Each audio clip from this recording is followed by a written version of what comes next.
while we fix Terrie, Chris, can you present yourself? No problem. Do you mind getting me like a haircut and trimming my eyebrows a little bit first?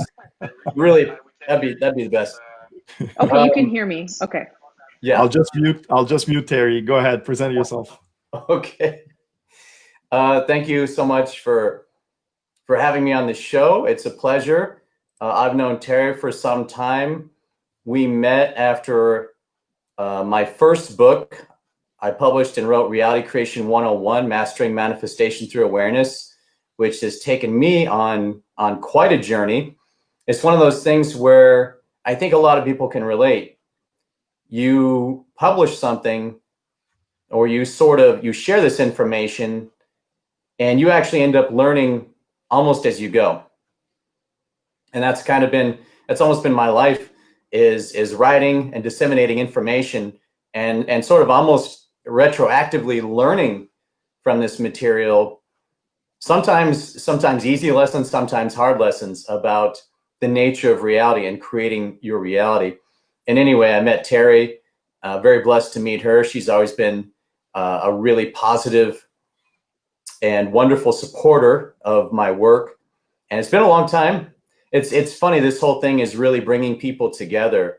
I'm not sure if that's everybody else's experience, but a lot of people who I haven't seen or talked to in even decades, getting messages from people that I forgot they even existed is such a blessing. And I don't mean that in a negative way. I mean that in a really positive way. Just all these people coming. And so, but getting back on track, I am a kind of a performance coach. I do a lot in mind-body science. That's sort of my main modality. And I'm a big believer in, especially during these times, to transcend the linear mind in lieu and in favor of the nonlinear, which is to say that instead of taking tons and tons of physical action steps and sort of grinding away, which a lot of folks do, and rightly so, okay, are we back? Yeah. What's a Facebook Live without some weird glitch at the beginning? Yes. I was just saying the same thing. What is a Facebook Live without a little bit of glitching? So in some communities, we call it glitch locking.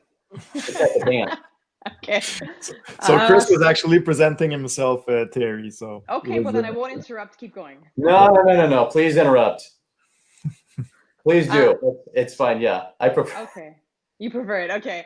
Yeah. All right. So I guess a little bit of intro. I actually read Chris's book about 10 years ago when I was in the process of starting out on my investment journey and kind of, how can I say, tuning my mental ecosystem really to start my own business and start investing. And so I figured that now, since we're in this like COVID period where a lot of us are readjusting, refocusing, getting new objectives, I thought it would be nice to maybe hear like a little redux version of some of the ideas that you have, because like when I was in kind of a foundational moment in my own trajectory, I really enjoyed your book, and I really thought you had some interesting, maybe not exactly counterintuitive, but like maybe not completely Cartesian ways of looking at things. And I thought that maybe for some of our members that would be interesting. So I don't know, can you tell us kind of like what you do today and how you came by this unique way of looking at mindset? Yeah. Thank you for having me on the show, Terrie. It's a pleasure to be here and fun reconnecting with you after all these years too. Yeah. Absolutely. One of the things I was saying was it's very interesting how this sort of situation, if you will, has just brought a lot of really amazing and interesting people from my past have kind of, just circulated back in and kind of pinged me out of the blue. And that's almost been the most exciting thing about this, is reconnecting with amazing people who, I haven't seen or talked to in a long time. So kind of getting more to the point, my official title is a performance coach and of course author. I've now written and published over 21 books, that some of which I've recently unpublished because I kind of felt that I needed to do more of a quality check. So I don't know. Actually, I'm not even sure how many I have available. Maybe 7 or 8, maybe more. I'm coming out with a new trilogy this year too. It's more like an integral psychology trilogy on performance and integrating suppressed emotional charges, integrating the pain body, if you will. My journey started with wanting to be successful and kind of getting backdoored into mind body science in a way. A lot of people, a lot of the early writers of sort of spiritual empowerment or mind body science were clever in that they wrote books, they titled them, and they packaged them how to be successful. And then the sort of the Trojan horse was learning and cultivating a spiritual practice, right? So you could say that maybe it's about spirituality, but I prefer for most people just to say mind body science. And the way that I look at the world now, as I look at it, the difference between linear and nonlinear thinking, and there are a lot of people right now, especially on LinkedIn, who are really, and I'm not saying that this is your audience, but this has been my experience.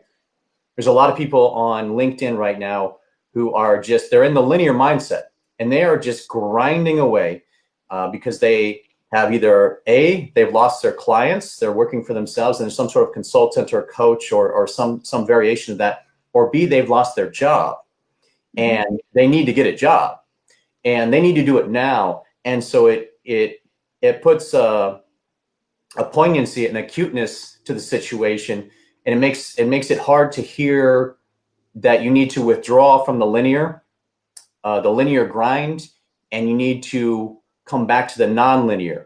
So it makes it hard to hear. And yet my experience has been that the people who do this, the people who withdraw from the linear, which is to say near 99% linear actions and 1% nonlinear, when they finally fall asleep, right, is the only time that they tap into the nonlinear. I mean, even meditation practitioners are now having a difficult time of sitting still when, they haven't made their house payment, For sure. Right. So this is the challenge for a lot of people. Again, I'm not saying this is a challenge for your audience. I mean, I can't, it would be hard to believe that some listeners aren't being affected by this in this way, but I'll just say that for all people right now, I feel very strongly that the nonlinear mindset is the way to go. And the results that I've witnessed, and I've talked to a lot of people in the coaching industry and a lot of really high level experts that I would normally trust. And I say normally because, they're sort of kind of trying to redo the same thing, find your avatar, figure out who your target audience is, repackage yourself, figure out what their unique needs are. And I'm just calling that kind of BS button on all that. It's not working. Okay. But I don't want to interrupt you, but I just want to make sure that we're sure about kind of our terms. So let's say most of our listeners are like real estate people. Okay. So we're not necessarily so much coaches, or maybe some people have businesses, maybe they don't. But I think the sort of linear, nonlinear distinction is useful. When you say linear mind, what exactly do you mean by that? Yeah. So thank you. I appreciate, interrupt me anytime. It's totally, sometimes I just kind of whoosh. So nonlinear. So linear is A plus B equals C. Nonlinear is the ability to see the entire board of equations at once. It's sort of the ability to always look. The ultimate in nonlinear thinking is to look at any situation and be able to see checkmate, right? Okay. Yeah, and you do that. The easiest way to facilitate that is through daily, regular meditation. A lot of people might not want to hear that because now it almost seems trite and mundane to tell people that. But I also postulate that most people who try meditation aren't really doing meditation. They're sitting with their eyes closed for 15 minutes or 10 minutes or 5 minutes, and they're getting frustrated because they're just thinking, right? So it also has to do with really engaging in actual meditation.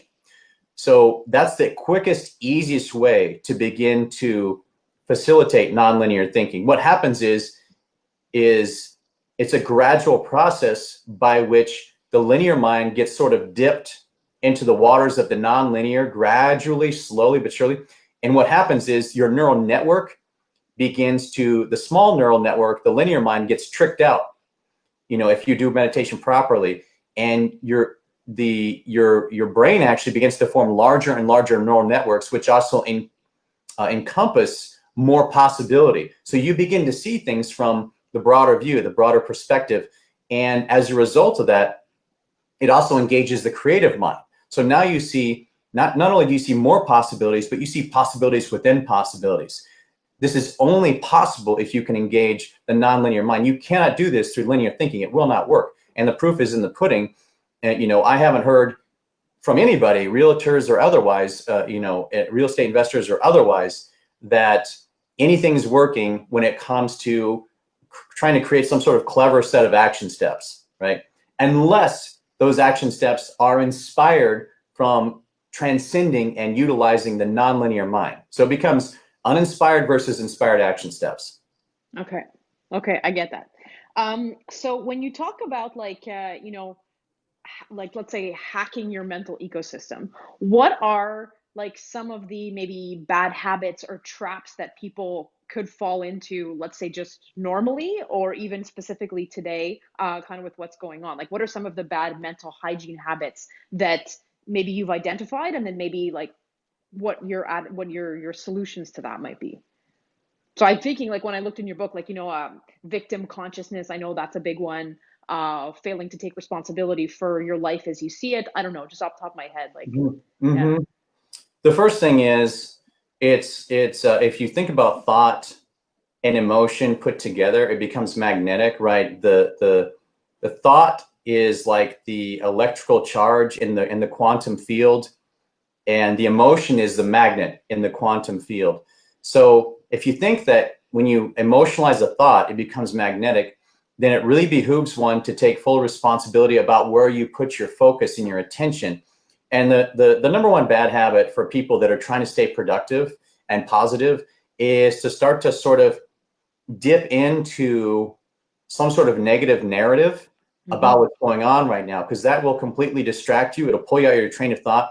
And instead, now you're expanding that scenario becomes expanded. Consciousness expands, right? So whatever you put your focus on will expand within your awareness. And this is like the first step in creating it.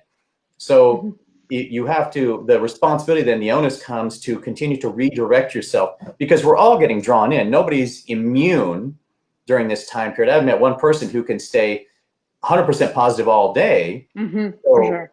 Right. So then the answer isn't to beat yourself up, the answer is just developing the redirect muscle, which is, that's the ability to constantly and incessantly draw yourself back to your focus, right? Whether it's your mission statement or whether it's what you want to create, whether it's your visual image of what you want to create, whatever it is that is a positive for you, that when you think of it, it kind of brings you joy and excitement and enthusiasm. That can be challenging during these times. So it's a muscle that you've got to work it out. You've got to develop it, right? Just like anything. That would be the number one negative positive kind of habit, right? And what could, like, let's say, I'm like, I've got my 3-year-old on my head and I'm trying to work, and then I turn on the news and then I get like a barrage of negative energy, and I maybe talk to my family members who are really concerned about economic downturn and stuff like that. What do I do concretely in the moment 4, 5, 6 times a day to pull my head out of a kind of negative spiral and get myself into a better energy state? Yeah. Like, what might I do? There's a number of things you can do. The first thing is to step away from your computer, because that's where we're all at right now, is we're sitting in front of our laptops, right? So the first thing is, even as we speak. So the very first thing is to just get up, step away, take a breath, go, I'm not sure what the restrictions are or aren't where you are. If you can, go outside, walk around, get some fresh air and some sunshine. If you need to just go, into the next room or something, just get away from the computer for a second, take a couple deep breaths, look outside, look at something nice. the very first thing is just to, agree with yourself right here and right now that at whatever number of intervals throughout the day, you're going to unplug for a second. That's the first thing. Is just on a basic level. The second thing is that, if you're like me, then you're going nuts because you can't go to the gym. Oh yeah. Yeah, I mean, I've been working out for 34 years straight and never missed more than 2 weeks until now, right? So if you can't do that, I mean, exercise is one of the greatest, grounding tools of all time. It centers you, it rebalances your biochemistry, and it keeps you in a healthy, mentally, emotionally balanced place, or it lends to it.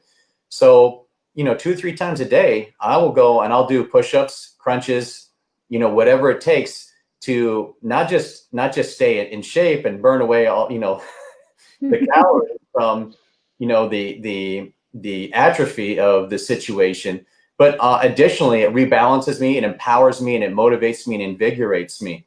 So being able to unplug by stepping away for a minute, 4 or 5 times a day at whatever intervals work for you. Having a little, like an exercise circuit that you do that rebalances you. Doing some taking some deep breaths and some meditation. Even if let's just say that meditation is really hard for you right now, then do some breath work. And that doesn't have to be complicated. You don't have to learn, breath of fire or anything like that, although I do myself. You can just take some deep breaths. Even if you were to stop and you take 10 deep breaths, it'll alter you. It'll alter your biochemistry by infusing your body with oxygen, and it'll momentarily interrupt the spin that you're on, that inevitably the neural network grows smaller and smaller the more you grind away. Mm-hmm. Okay, so I guess that what you're really saying is that, like, these, let's say we get stressed and we get into kind of like a physical state of stress, and then that creates a mental feedback loop that we're getting sort of more stressed, and it's like making more anxiety come into our minds, and that the way to interrupt that is change your physical state. That's absolutely. Yeah. You're kind of in a state mentally, of either expansion or contraction. And it's hard to not go into contraction when you've got all these environmental stimuli that not many of which are positive, and you're also just sitting here doing one thing all day long, which is, generally speaking, that's most people that I know. So. Okay. And what about, let's say, in terms of like managing the influx and outflux of information? So, I mean, one thing is that, let's say we're trapped in one place, and the fact of like not being able to go to the gym or being outside less or moving around less, that can create kind of like a physical static situation. But what about the fact that there's a lot of like messages coming in? How do we, choose how much media we consume? How do we filter the conversations we have? Like, what kind of hygiene should we have about our incoming and outcoming signals? Oh man, that's probably the greatest question of our time right now, right? For multiple reasons, but just on the very basic level of just trying to keep a productive, positive mindset that lends to enhancing your success and continuing to stay in a state of expansion. My suggestion is definitely don't watch mainstream TV because of the television commercials.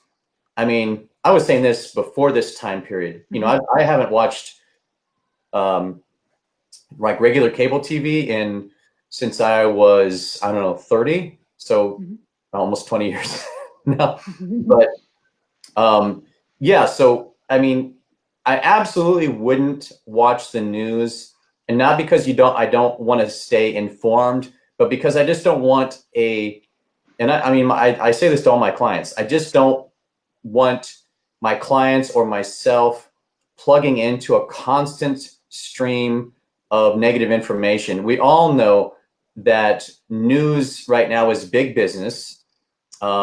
Negative news sells, nothing else sells, right? Positive news does not sell. If you think about just media and what mainstream media is, and that the fact that that's, it's all owned, those are all privately owned companies with boards of directors that try to figure out ways to make profit, then you can, at the very least, unplug from that.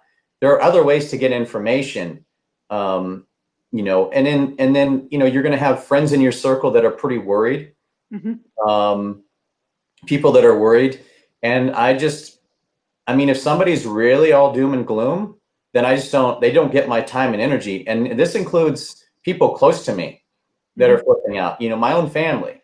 I try to support and encourage when I can, but that message is not, if they're not going to receive that message, no matter what, then I'm not going to let that become what I would refer to as a vibrational sinkhole, right? Because we're kind of trying to keep our vibe up, right? Yeah, absolutely. Yeah, so I'm not gonna, I have some pretty strong boundaries around me for this time period. In order for me to be of service to the people that want to continue to be productive and positive, I have to have those boundaries in place, or I'm no good to them. It's sort of like, it's that kind of proverb of the cup runneth over. I try to always, instead of trying to pour my cup and empty it for people that basically have a bottomless need and then run dry, I try to, have the cup runneth over so that I can inspire and uplift more people, as opposed to just codependently serve one person's incessant need for validation that everything's going to be okay.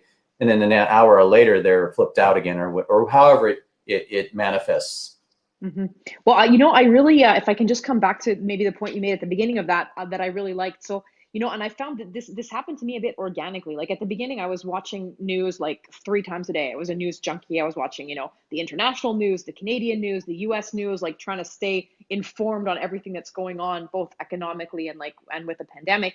And I found as time has gone on, like I've almost preferred, like, yes, we need to stay informed. Yes, you need to know what's going on around you. But at the same time, like you can get that information, let's say from Google, or you can get it from maybe some kind of print media, either maybe like not, newspapers that get delivered, but like there's a lot of good sources out there that allow you to get the facts without putting yourself maybe in touch with a lot of like, negative images and a lot of panicked and doom and gloom. Like it makes a big difference, I found, between just reading a few lines. You absorb the same information, you're still staying informed, but you're not having your energy kind of brought down by negative images and stuff like that. You're not being bombarded.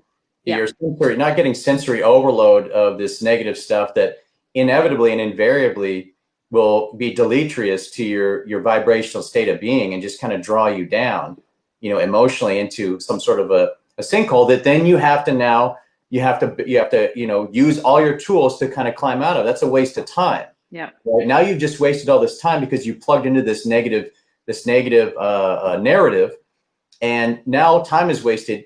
It's great if you've got the tools to pull yourself back out and get back in line, but why waste that time? So I like what you said. That's a great way to do it, and that's kind of how I've done it. Also, is just research on Google to find out what I feel like is really happening. And then, so what about like, I think you kind of touched on this a little bit earlier with the distinction between linear and nonlinear, but I think like also a lot of us, we have in some ways more time than we had before the pandemic. Like we're stuck at home, but at the same time, we're trying to juggle, let's say, kids and work and social isolation. And then at the same time, like we have this time to think where we're like, okay, well, maybe I need to change some things about what I was doing before. Maybe I need to refocus and have a new plan. But at the same time, with everything constantly shifting, it's difficult to sit down and be like, okay, what's my plan?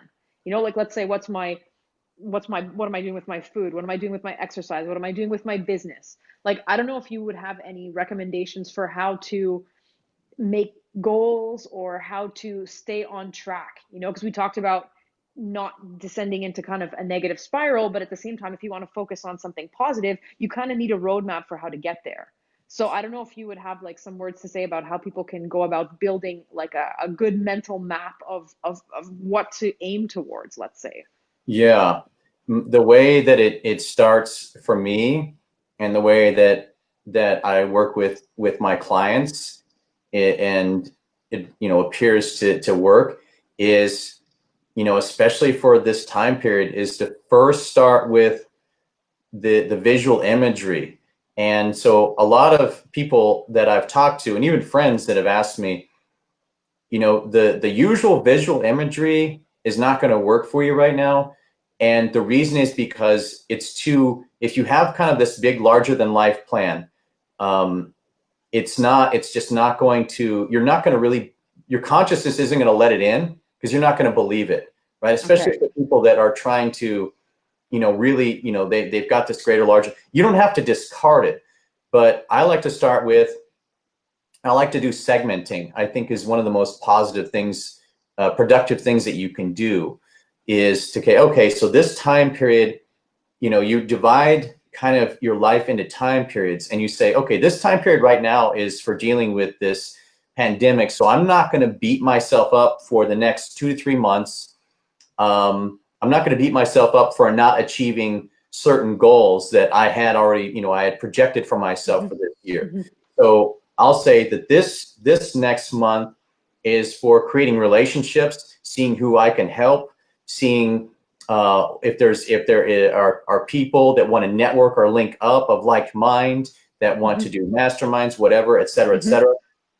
And then the next 3 months after that will be, okay, then the 3 months after that is I'm going to reintroduce myself into the community or into whatever my localized environment is. And I'm going to say, okay, I'm going to coach and everybody, I'm going to say, okay, you guys ready to get back on track with your goals? Are you ready to do this? Now I'm going to introduce content or whatever, so that's phase 2. So the way that I like to do it is segment it into phases so that you can maximize each time period that you've got going right now. And you also don't beat yourself up if you're home with the kids, and everybody is doing pretty well, but maybe also like on the verge of going crazy.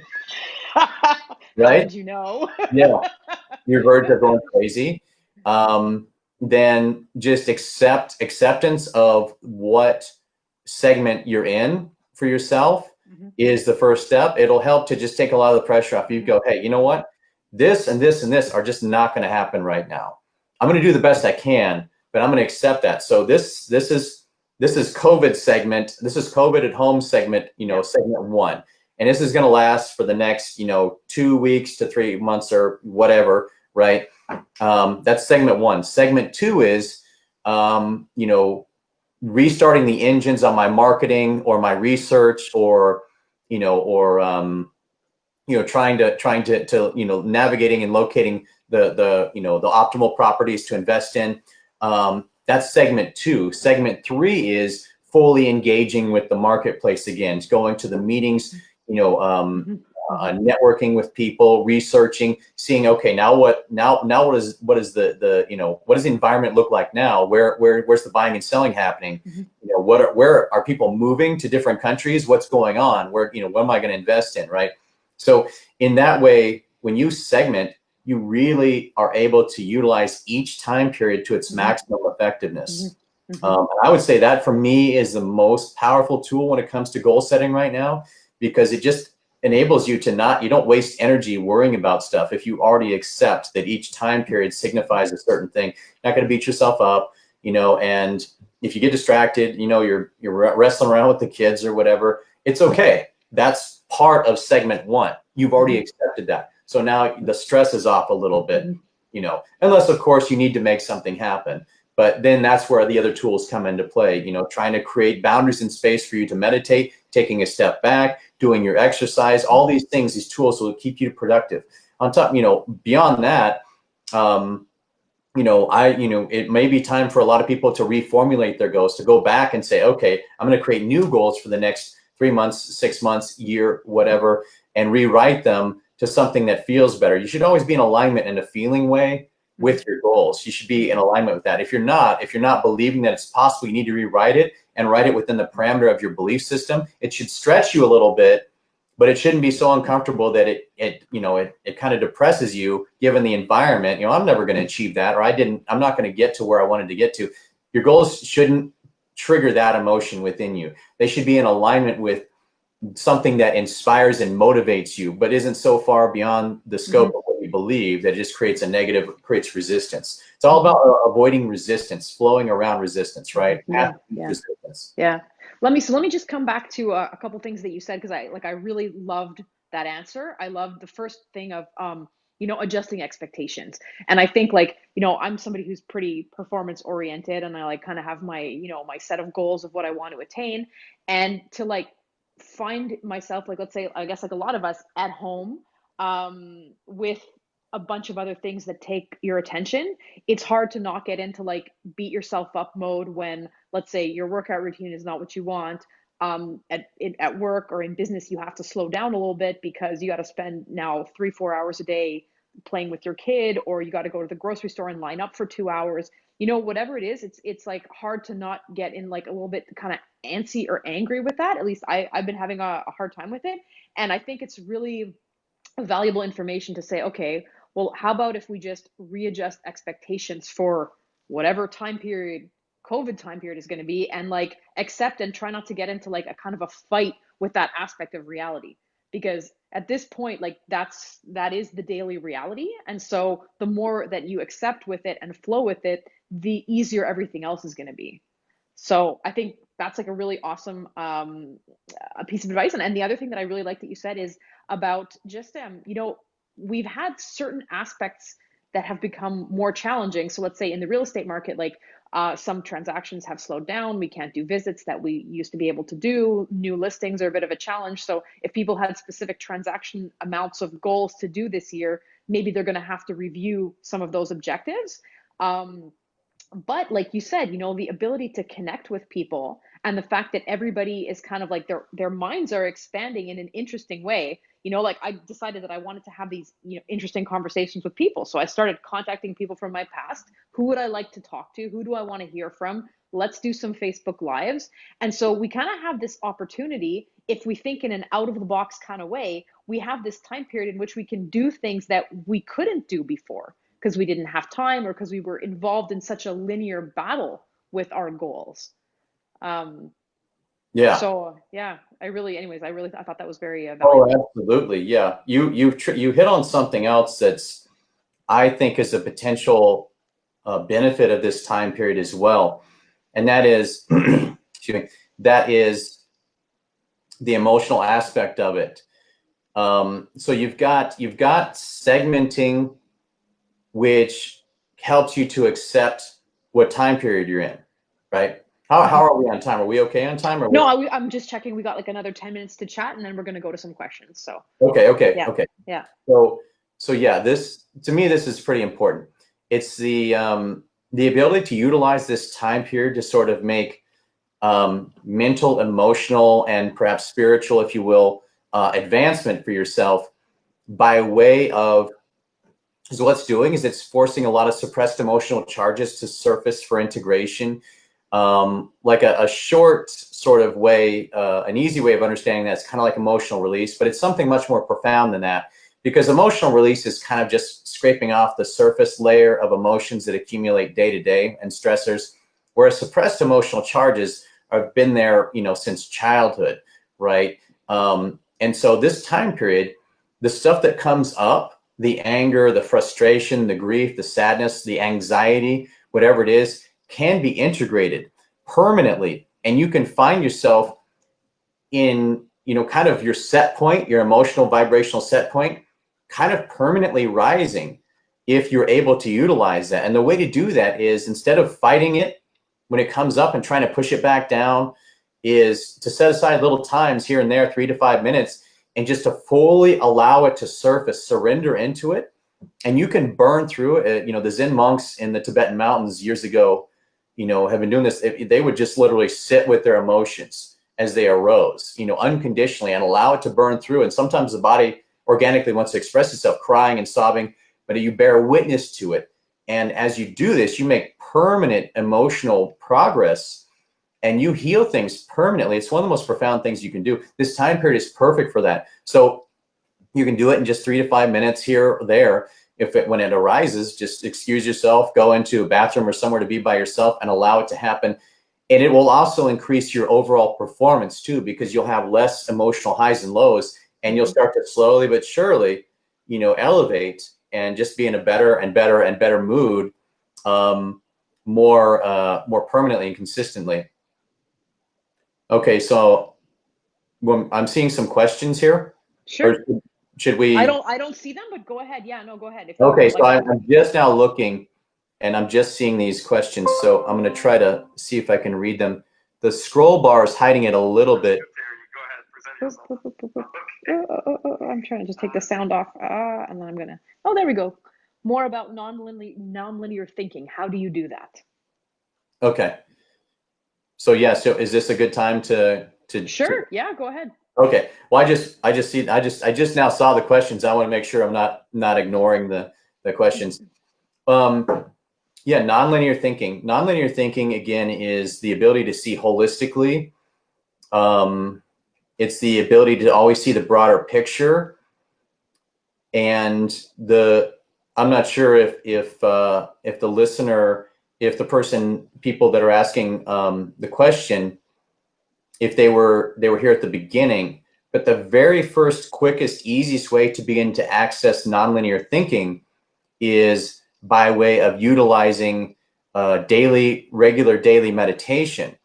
So, many of the greatest inventors, innovators, and thought leaders of our time have, they have received their information from the nonlinear by way of, when you operate through the nonlinear, you aren't really thinking the information, you're receiving it, right? It's more of a witnessing than it is of thinking. The perfect balance is having a goal set, something that you're passionate about trying to do, and taking linear action to achieve it, researching it, trying to figure it out, but then occasionally pulling back from it far enough and allowing the nonlinear to now recapitulate and deliver something to you that you couldn't have conceived of before. Albert Einstein was said to have received E equals mc squared. He didn't say that he thought that up. He said he received it. And indeed, a lot of the innovators that have come forward to talk about that will all say the same thing, that they didn't themselves think it up. They received it, right? And so the quickest way to do that for us is to engage with regular daily meditation. I like to utilize the Soham mantra meditation, which is it's a real easy one to use. You just breathe in and out naturally, and as you breathe in, you mentally whisper the word "so" in your mind, and as you exhale, you mentally whisper the word "hum." And you try not to make it rhythmic like force, but breathe naturally. And you'll find that after you do that for a little bit, you'll start to transcend. The linear mind will kind of fade away. Now, the thing about meditation is ultimately you're going to suddenly realize that you're sitting here thinking about all this stuff, right? Not to beat yourself up with it. This happens to everybody in the beginning. Gently bring yourself back to the mantra. And I like the Soham because it doesn't have any sort of meaning or anything. It's not denominational. It doesn't,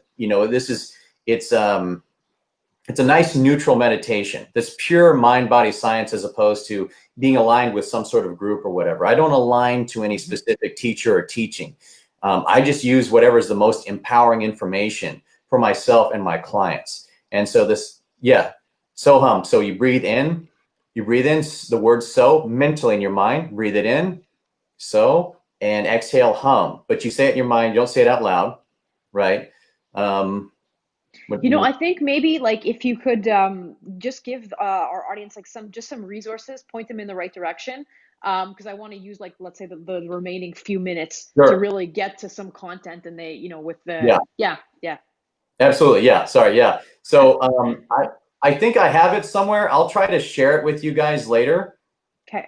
Yeah, and maybe if everybody knows, everybody can, I can give it to you and you can share it, or however you want to do that. Okay. Yeah, All so right, I have the instructions somewhere is what I'm saying. I just have to find it.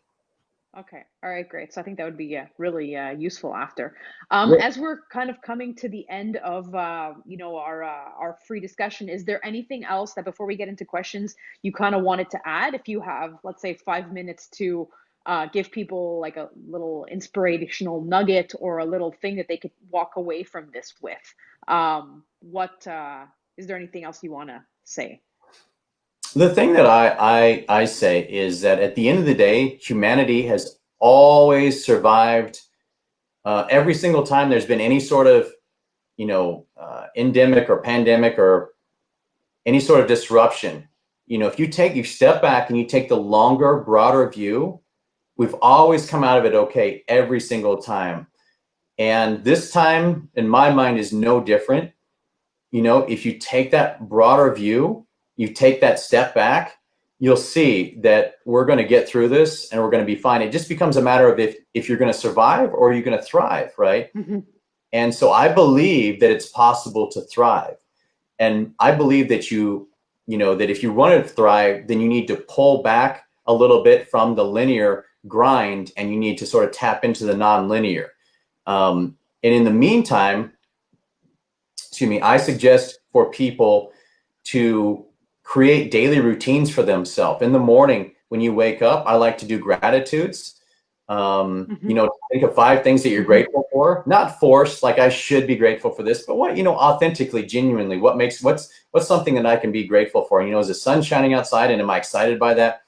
Start in the morning, and then, your supplements, whatever, and then a small exercise routine, right? And then, maybe a little bit of meditation, whatever, something to align you, right? The morning is your morning is your inception point for the reality creation of your day. That's how your day, that's where you set the tone for it. Mm-hmm. So, give yourself a little routine and then just remember to pull back throughout the day, 3 to 4 times a day, whatever, pull back, take a step away from, get up and walk away from the computer, exercise, I saw somebody, it's like, what some people maybe have a little trouble doing exercise, that's why I say just do small little things. Don't make it this all or nothing huge thing that you're ultimately gonna fail at. Mm-hmm. Instead, it's like a little bit of small circuit. Some crunches, some push-ups, some squats. Do that two or 3 times a day. Don't make it this huge thing. And get good at redirecting. Work on your redirect muscle. Remember the vision, the dream, or whatever it is that gets you excited and motivated. Create a visual in your mind of having gotten through this thing, not just survived, but thrive, being in a really good place, and have that be your anchor that you come back to no matter what, and it's okay if you get distracted and you find yourself drawn into some sort of negative loophole. It happens to all of us. Just, as soon as you are able to realize that, pull back, take a breath and think, and just think, what is my exciting dream or my exciting vision, or what's fun? It can be 2 or 3 different things. And reconnect with that vision, reconnect with whatever it is that gets you excited and motivated, your mission statement, and then focus on that. And then after you feel inspired and motivated, then you can go back to it, right? So I'm gonna allow myself one more question before we go to audience questions, because I realized I didn't ask it before. So it's not an accident. I think that one of your first books was called Reality Creation, and obviously we all have these goals and these plans that we want to achieve. I know a lot of our members have entered the Real Estate Investors Club because they have investment goals, or they have goals for financial freedom that they want to attain. And so we have, on the one hand, this very linear plan, and all of us are in some place on our execution of that. And then we have the resistance that we meet on the other side. Okay. And it can either be our own self-sabotage with getting distracted, or, behaviors that we keep engaging in that are maybe counterproductive. But I wonder if you could just say a few words about on the one hand, we have this linear set of goals and plans. And on the other hand, we're kind of like painters creating our reality with every little action that we do and everything that we, put out into the world. And so how would you kind of mediate between those two things? I know it's a big question. It's almost like a reconciliation in a way, right? Yeah. And I had a recent article that I posted, and this is the way that I view that, is that in the past, we've sort of gotten away with, achieving success with a sort of a 90-10 percentage, which is 90% linear action, 10% nonlinear, which happens with a combination of, when you sleep at night, if you meditate, if you take a vacation, you step away, it's sort of a little bit on the limited side, but, when you happening for a lot of people when they finally take a vacation, right? And you just sort of relax and really, then you get likes, you start to get inspired. I think that everybody has experienced that, where you take a vacation and suddenly you're feeling you're getting all these ideas, these innovative ideas for your business and things that you thought you didn't think of previously, because you've transcended your neural network, your neural loop, right? So that used to work. I think what this time period is showing us is that the percentages need to change. So it needs to change to more of like a 50-50. Mm-hmm. And if you're like me, you're flip-flopping it almost. You're doing a 25-75, which is 75% nonlinear, kind of inner work, if you will, and 25% action, which means that you are now attempting to utilize the inner to create the outer more than the outer to create the outer, right? You're now you're prioritizing aligning to your goals and visualizing them and attempting to sort of, in a way, manifest the doorways that you can walk through. And excuse me, the proof is in the pudding. When you do this, don't be surprised when opportunities are delivered to you. The perfect opportunity that you wanted gets delivered to you. Now, of course, it's, this is where chance favors the prepared mind. You have to be ready to walk through that door, right? So, I mean, here's a quick example. Back when I was trying to be a martial arts actor, I utilized this to visualize these opportunities, but I hadn't taken any acting lessons. So I did manifest the opportunity, but I flopped it, right? So, which is, it's bittersweet. It was like, wow, I manifested the opportunity. I did the exercises and it worked, but I was not prepared. I was not prepared. Mm-hmm. So instead, I think I'm assuming that everybody who's listening to this are ready. They have been doing the work and they're ready for those opportunities, right? So start to align energetically to your goals. Start to do more meditation, more visualization, pull back from the linear, and make it more of a 75-25, at the very least a 50-50. 50% of the time spent doing the inner work, 50% doing the outer work. That's my suggestion for how to approach this time period. And the better you get at it, in theory, the more you can do the inner work to cultivate the outer reality. Yeah, that's really a great. I think again, you always got like two great points in there. One was about the percentage of inner outer, and then oh shoot, I now forgot the other one. It went away. Oh, okay, too bad. It's like I really like that. The inner outer distinction, and there was another point in there, but anyways, it slipped my The mind. inner cultivating the outer. Yeah, Yeah. yeah. Okay, so if we look now at some of the audience questions, let me see. What kind of tips would you have for someone who is not necessarily attracted to physical exercise regimen or meditation? What advice would you have for someone who kind of doesn't gravitate towards those things? Well, that's kind of a tough question for me. Just being emotionally honest, that's kind of a tough question for me, because the foundation of everything I do is built on mental discipline, right? And, so mental discipline to me is everything. The ability to mentally discipline myself to physically exercise, the ability to mentally discipline myself to do meditation, none of it comes easy. You know what I mean?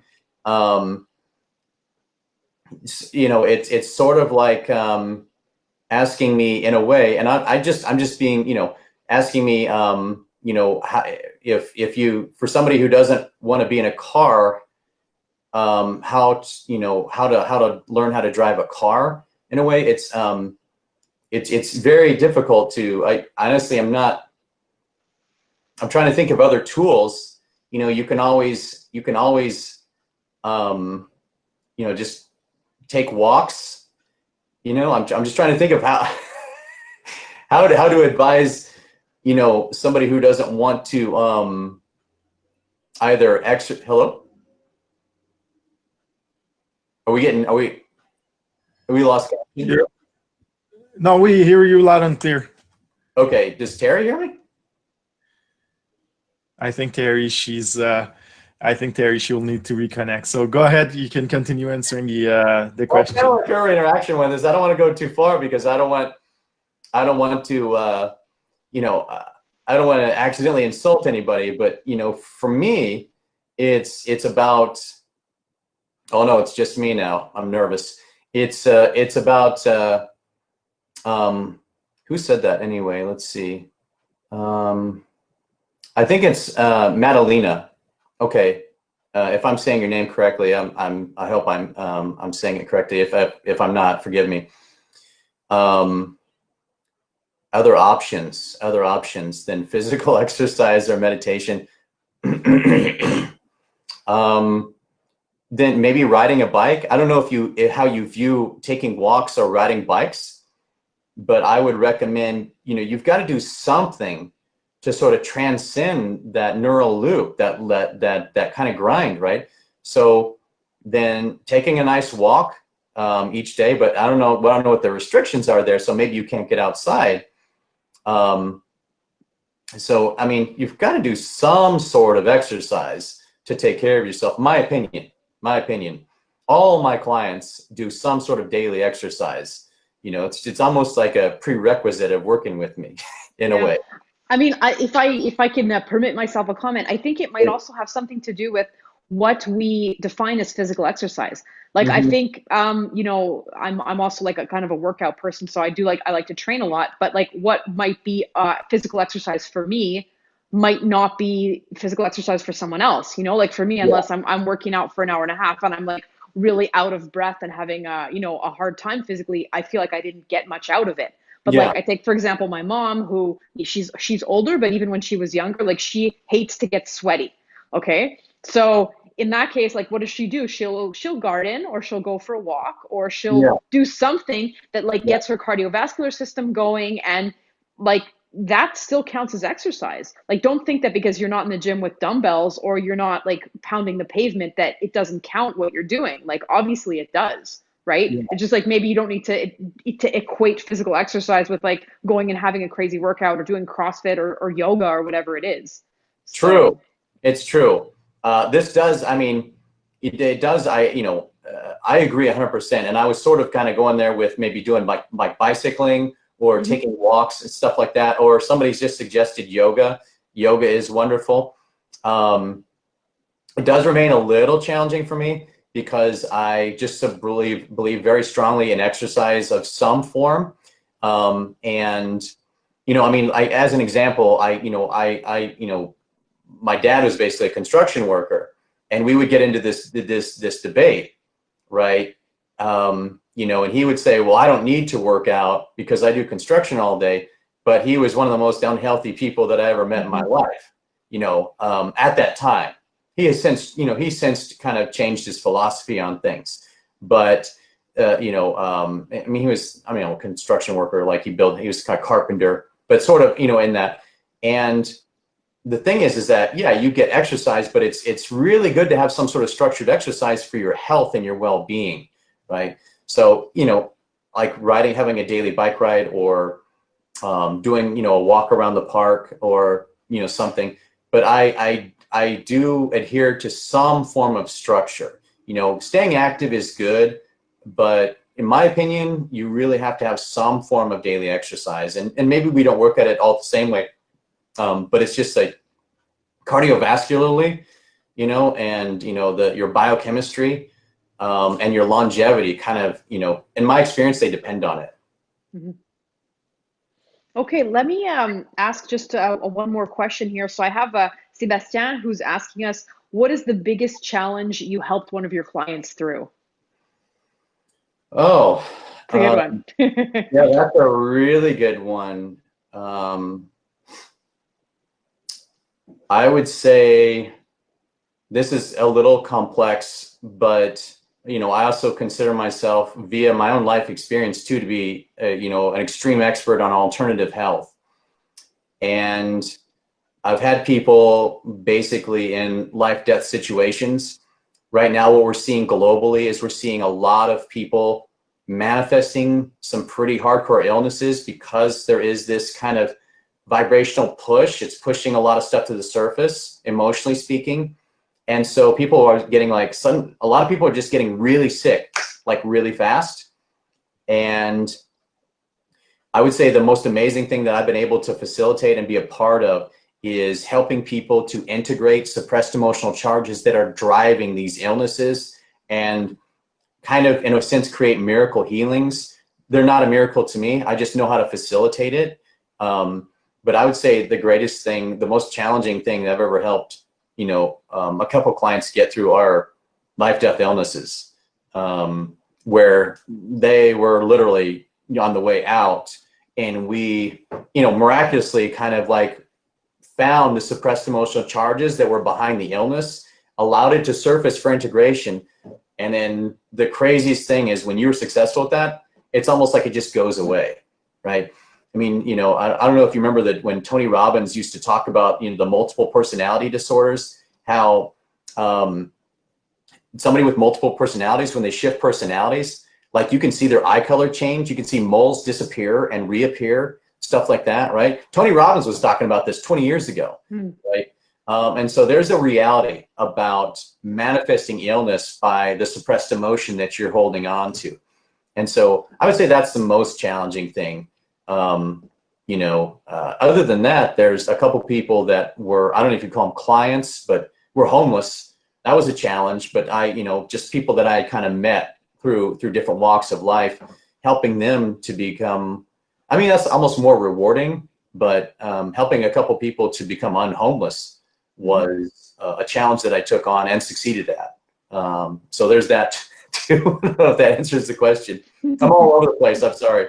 No, that's good. And I think what comes out of all of your answers, but specifically this one, is that we tend to live a lot in our thoughts, maybe in our linear mind, and the fact of doing some stuff to integrate, the physical, integrate the emotional, and try to like live maybe more holistically, as opposed to just being like very Cartesian in what we do, ends up having better results in the Cartesian sphere.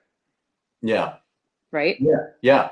Well, somebody asked me, I agree with what you just said. Somebody asked who my mentor was, or a mentor of mine was.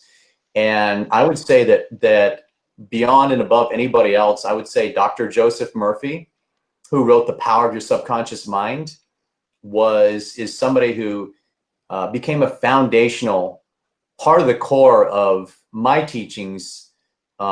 Is learning from him. I didn't ever get to meet him directly, but I know somebody who did, and but I just I read all his books, and so just for that person who was asking, I wanted to answer that question. That would probably be the person who comes to mind the most as far as a mentor. I never myself actually had a mentor ever. I searched for decades for somebody to be my mentor, and in the end I had to be my own mentor.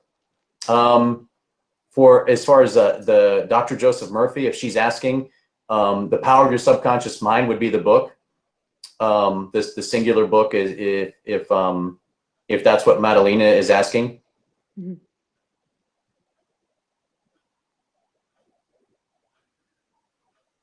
So, hello? Terrie, I think she's I'm frozen again. Yeah, you're frozen. We're going back. Okay. The door to the matrix in the space-time continuum there. Okay. All right. So look, I think we're just about out of time. So I wanted to say, Christopher, thanks so much for taking the time to chat with me and share a lot of these, let's say, nonlinear advice for our members about how they can get the most out of this time period, and also like not feel like their performance goals are completely thrown off track. I know there's like a couple of things that I'm going to take from this and implement going forward. So yeah, thanks so much for taking the time to talk to us, and hopefully we'll be able to connect again soon. Absolute pleasure. Thank you so much, Terrie. I really appreciate it. It was fun. Okay. Bye-bye.